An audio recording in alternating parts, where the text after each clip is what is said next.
Sur les 157 dossiers déposés, 62 ont été correctement remplis et ont donc finalement été acceptés pour analyse.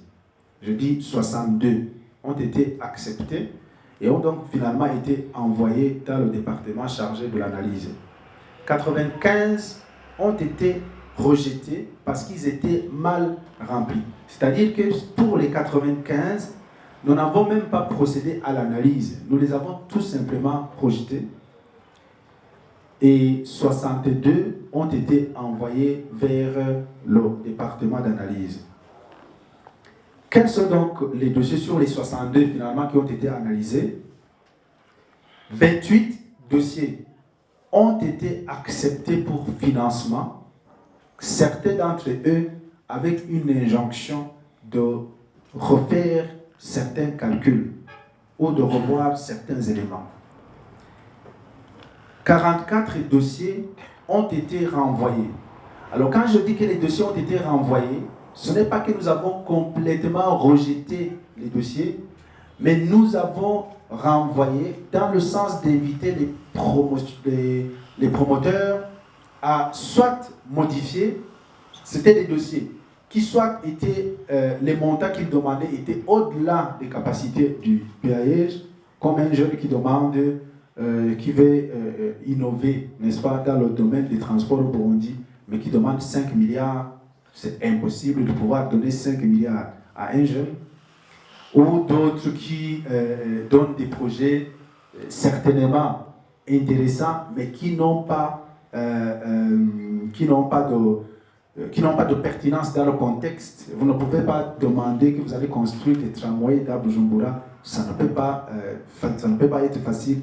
Et de toutes les façons, même si c'était facile, c'est au-delà des compétences du PAEJ. Donc, pour ces jeunes qui avaient déposé les 44 dossiers, un rapport détaillé indiquant là où il faut corriger, ou là il faut revoir, leur sera envoyé. Et donc nous avons 28 projets qui ont été acceptés pour financement et certains d'entre eux moyennant quelques rectifications. Une grande partie est dans l'agro-business parce que nous avons 17 projets dans l'agro-business parmi les projets qui avaient été déposés. Là, je ne parle pas des 28 seulement, je dis les projets qui avaient été déposés. Les 62, 17 étaient des projets qui sont dans l'agro-business.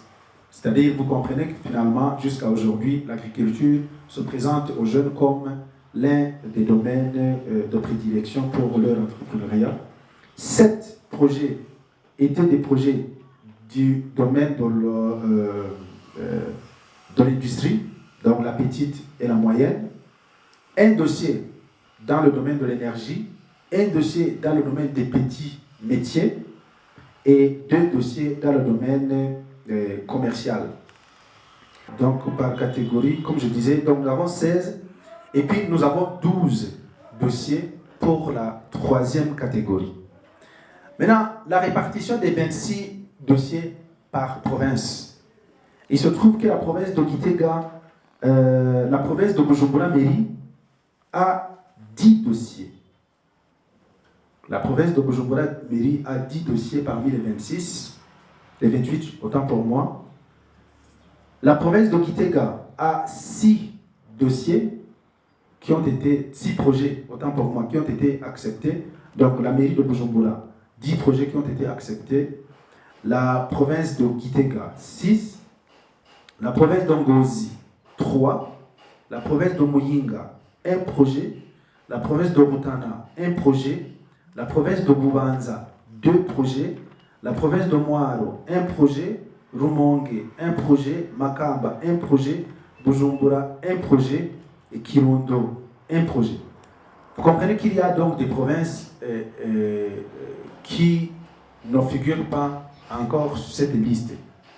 Alors, je dois également faire une autre petite précision, c'est que les dossiers qui ont été soumis à l'analyse sont des dossiers qui ont été déposés avant la date du 25 mars. Donc, tous les dossiers qui ont été déposés après le 25 mars seront analysés dans un futur très, très proche.